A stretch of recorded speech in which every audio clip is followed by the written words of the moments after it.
Bitawan mo ang iyong armas kung ayaw mong masaktan. Bakit kita pagbibigyan? Dahil utos ko.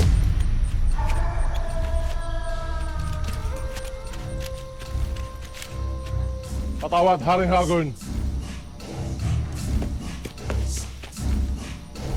Ikaw pala si Haring Hagorn. Abisala Eshma sa iyong pagtulong. Walang anuman. Bakit ngayon lang kita nakita? Sino ka? Kailangan mo pa bang malaman ng aking ngalan?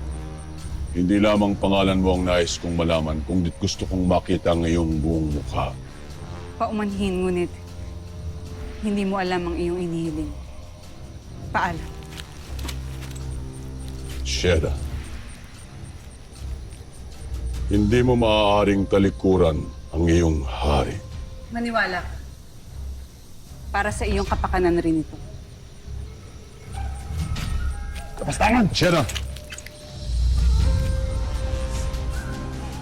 Hayaan mo siyang makalik.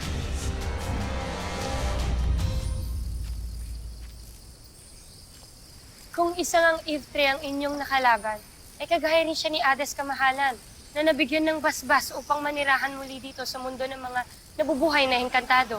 Ngunit hindi natin alam kung saan siya nanggaling. Sa Devas ba o Balaak? Yun ang kailangan natin alamin. Ganon din ba ang kanyang kasama, mahal na Reyna? Hindi, ngunit may kapangyarihan din yung babaeng yun. Umilaw ang kanyang mata nung tinanggal niya ang kanyang maskara. Ngayon ko lamang din narinig ang mga ito. At hindi ko rin sila kilala, mahal na Reyna. Ngunit dapat natin silang kilalanin, Muyak. Pagkat may kutob ako na hindi lang si Pirena ang kakalabanin nila, kundi maging tayo.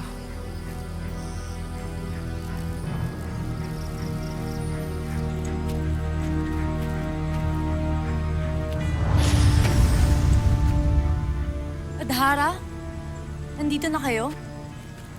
Paano niyo nagawa yun? Dahil dito. Mga kasama, tayo ay nagtagumpay sa tulong ng aking makapangyarihang tungkod at sa kabilan ni Cassiopeia. Nadagdagan na tayo ng lakas at kapangyarihan. Ibolime Adhara! Ibolime Lilasari! Ibolime mga diwata ng Karsero! Ibolime! Ibolime! Ibolime! Ibolime! Ibolime! Ibolime! Ibolime! Ibolime! Ibolime! Abisala Eshma, mga kasama. Naniniwala ako na simula pa lang ito ng marami pa nating tagumpay. At batid kong nalalapit na ang pagbagsak ng Lireo kasama ng lahat ng anak ni Menea. Ipinapangako ko sa inyong lahat na ilalagay natin sila sa piitan at pahihirapan. Nang sa ganon, makaganti tayo sa ating mga kaaway na diwata. Kaaway?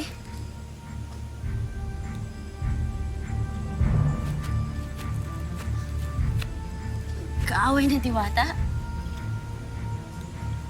At pagkatalo ng lahat ng anak ni Minea? Akala ko ba mabait kayo? Akala ko kakampi kayo. Hindi naman pala. Gaya ng sinabi ko, ngayon ay isa ka na sa bihag natin. Igapos ang kanyang mga kamay upang hindi siya makatakas. Mga fake kayong lahat! Samahan ng mga frog, yun kayo!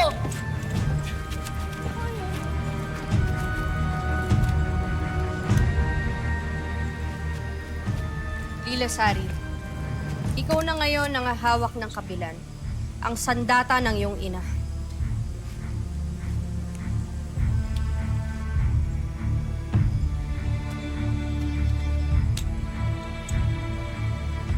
Abisala Eshma, Adhara.